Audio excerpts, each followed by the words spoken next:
It's OPB Politics Now for Friday, July 14th. The mayor of Newport, Oregon, put on a public face as an ally and supporter of people in the LGBTQ community. He was forced to step down this week after OPB reported he showed a very different side in private Facebook posts. And less than a year after Portlanders voted to radically reshape their city government, some city officials want to change it again. It's a bit of a grab bag this week on the podcast. I'm your host, OPB Politics reporter Dirk VanderHart. And I'm Jonathan Levinson. I cover policing and extremism. I'm Alex Zielinski, OPB city government reporter. Very pleased to have you both in studio. Jonathan, we are going to start with a very interesting story you broke last week, one that had near immediate results in the coastal city of Newport. Tell us a little bit about who Dean Sawyer is.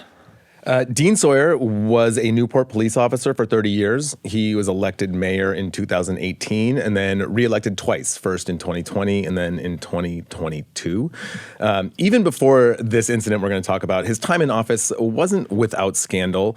He beat a recall campaign in 2021 after a federal investigation found he had been careless and reckless when he crashed his plane and badly injured one of the passengers. Wow.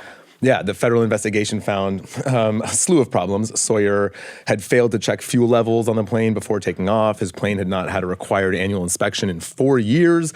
He didn't have an up-to-date medical certificate and hadn't had a mandatory 2-year flight review for 6 years. Anyway, residents and his colleagues said he was actually a pretty good mayor. One queer counselor, C.M. Hall, said his support for the LGBTQ community was tepid, but, he didn't attend Pride events, for example, but he publicly supported things like declaring June Pride Month in Newport. And thanking Hall for their advocacy and Right. promoting those things and just kind of doing the things you expect the mayor to do. That was one persona, maybe a checkered one, but one public persona. You unearthed evidence that he had a pretty starkly different identity online. And that has to do with a Facebook group known only as LEO Only. What is that? How did you get this story? Right, LEO Only, Law Enforcement Officers Only. It's a private Facebook group exclusively for current retired law enforcement.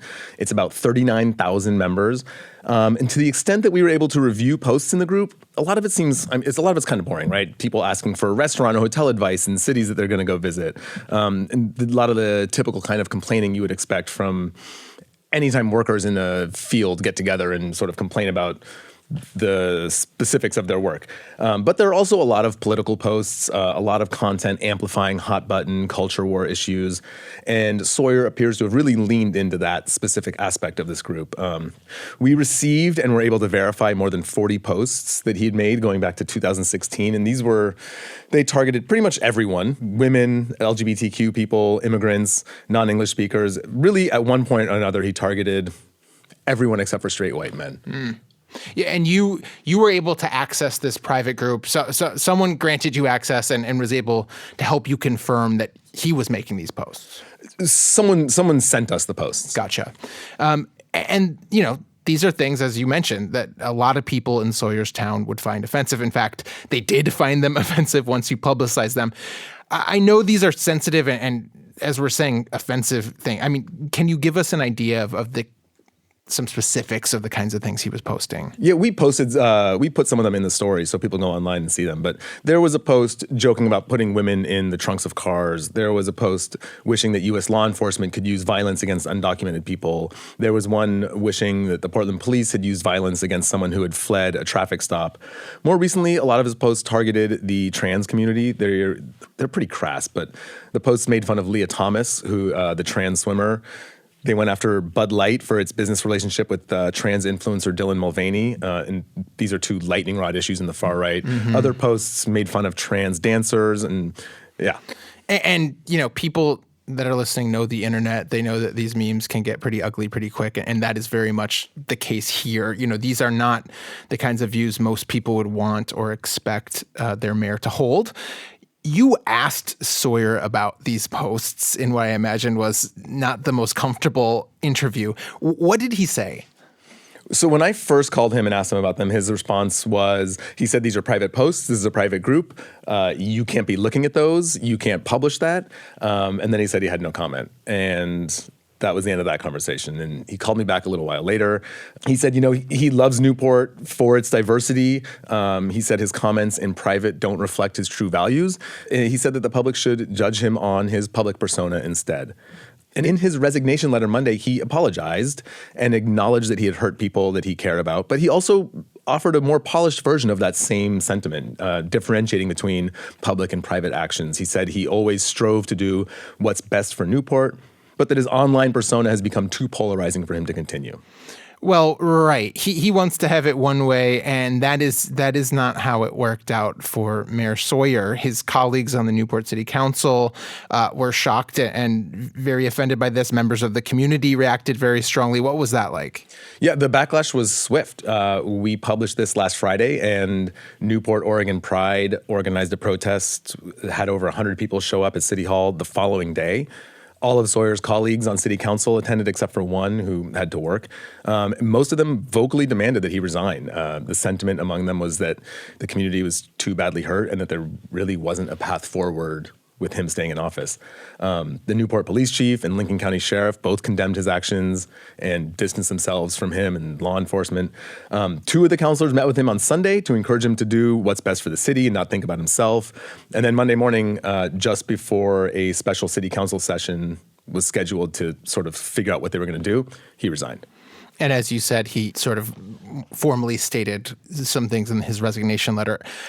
One thing that I think was kind of amazing about the timing of all this is it happened at the same time another small-town Oregon mayor, Baker City Mayor Matt Diaz, also was facing heat for some social media posts. One in particular in which Diaz posted an image of pride flags arrayed to look like a swastika. Diaz, too, has now resigned, though he's denied that has anything to do with posting. He's conveniently said he is moving away and can't be mayor. But, you know, it has not been a great week, I would say, in local Oregon governance.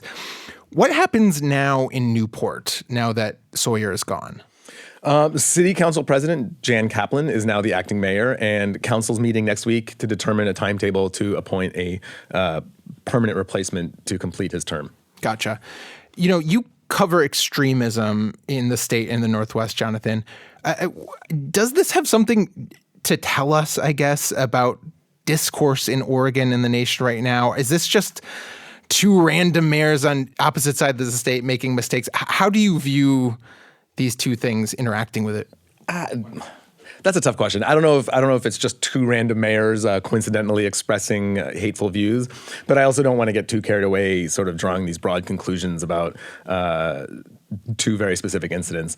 I do think they're examples of politicians embracing some of these more extreme culture war issues, which I think we've seen in reality just aren't very popular and turn people off quite a bit. Right. Yeah. As you mentioned, they are posting things that are being posted in the national conversation. And this is not just Oregon stuff. We are going to switch gears to another city hall now, Alex. That would be Portland's, which you cover closely. Listeners of this podcast will remember that Portlanders voted last year to change this city's anachronistic commission form of government. I'm guessing maybe they don't remember some of the specifics of those changes. So maybe we can start this by you giving us a rundown of how things are going to change next year. Yeah, there are a lot of pieces to it. So voters essentially approved a collection of amendments to the city charter, which includes a plan to expand the city council to 12 members and divide Portland into 4 voting districts, to remove the mayor from city council, but allow them to cast a tie-breaking council vote if needed, to hire a city administrator to take over the role of managing city bureaus, which city commissioners currently do, and introduce an entirely new form of voting called ranked choice, which, as the name suggests, allows voters to rank candidates on a ballot in order of preference. So we'd go from a 5-member council to a 12-person. It's a lot of big stuff. There have been some very notable developments on this front as Portland prepares to make these big changes. One was a story you broke, Alex, about our first confirmed candidate for mayor. Who is that? Yeah, that's City Commissioner Mingus Mapps. He actually announced his candidacy last week, which is a year and 4 months before the November 2024 election. He said he wants to start fundraising for the campaign early since it's going to be a very unusual and potentially chaotic campaign season. I don't think I mentioned this earlier, but But for all of the new 12 council seats and the mayor and auditor's office, they're all going to be on the ballot next election. So it's going to be a lot. And you're going to need a good amount of money to get there. So MAPS is starting early. Okay. This is really interesting for a couple reasons. One, MAPS was a very vocal critic of these changes to city governance last year. Now he sees a major role for himself within that new system as mayor. How does he reconcile that? Yeah, it's an interesting pivot. He told me that he wants to oversee these big changes from the mayor's office to make sure they roll out as planned. He was skeptical of it, but now if he's in charge of it, maybe they could roll out a little bit more smoothly. Here's how he characterized his mission. I do believe with vision and a constructive, collaborative style of leadership, we can actually go through and build the next city hall that works better than any city hall that we've had so far. So he's clearly changed his tune on this. Right. The other thing that I think is notable is that this is sort of a shot across the bow of all of MAP's council colleagues who might be mulling a run for mayor themselves. That includes the current mayor, Ted Wheeler. What do we know about Wheeler's plans for next year? Yeah, Wheeler says he still hasn't decided whether or not he'll run for a third term. And same goes for the rest of the other city council members. It's rumored that all of them might join the mayor's race, but MAPS is the only one to make the move so far. Okay, and speaking of other members of city council, we got some other notable news this week about Commissioners Renee Gonzalez and Dan Ryan. What are they up to? Yeah, it also relates to the government changes that we talked about earlier. Basically, both commissioners think that the charter amendments passed by voters last November were too confusing and aren't practical. So they want to propose a new ballot measure for the November 2023 election that would change some key pieces of that original plan. Which is surprising, right? We've got all these changes underway and sort of midstream, some commissioners want to retweak them. Right, and they haven't gone into effect yet, which I think is interesting too. They're just they're trying to foresee kind of what could happen and change course before we even see the outcome. So what do we know about the proposals that they are teeing up? Yeah, it's pretty vague still. We know that they want to allow the mayor to have veto power over any council decisions. And they also want to cut the number of planned council members from 12 to 8. And finally, they want to institute a different type of ranked choice voting than the one in place, which is a little less tested in the U.S. And we should get a better idea of the proposal next Tuesday when they're holding a council meeting to workshop the idea. And I should also note that some Portlanders who support the plan already in place are planning to hold a protest before that meeting. A number of folks see this move as clearly undermining the will of the voters, and they are not happy with it. Okay. We mentioned city council is a 5-member body. That means Gonzalez and Ryan can't do this themselves. They need buy-in from a third commissioner. I mean, do we have a sense? You're talking about we don't really know what these proposals look like. So do we have a sense of whether that backing is likely? And if it does come, when would an election take place? Yeah, so no other commissioner has publicly signed on to their idea. It's probably because it's still pretty vague, pretty undefined. But we do know that both Mayor Wheeler and Commissioner MAPS share many of the same concerns that these two men have expressed. So it wouldn't be surprising to see either of them step up and support. It's important to point out that they don't have a lot of time to turn this around before the November 8th election, which is when it would go to the ballot. According to city election staff, council has until August 18th to refer something to the ballot, so it'll need to be hammered out and run by legal counsel and voted and approved all in the next month. And then there would need to be campaigns to educate voters on what they're even voting on. And there could be challenges, court challenges. It's just, it's a lot. We have a fun couple months coming. Okay, we will obviously keep tracking this. I expect the race for Portland City Hall probably to be one of the more interesting stories in Oregon politics next year. Alex, Jonathan, thanks for joining us today. This episode of OPB Politics Now was produced by Andrew Thien. Our audio engineer is Stephen Cray, and our music comes from Audio Network. We'll be back next week with more political news from across the Pacific Northwest. Until then, you can find all of OPB's reporting, as always, at opb.org. And while you're there, click on the big red Contribute Now button and become an OPB member. You can also rate and review us in your podcast app of choice. Thanks for your support, and thanks for listening.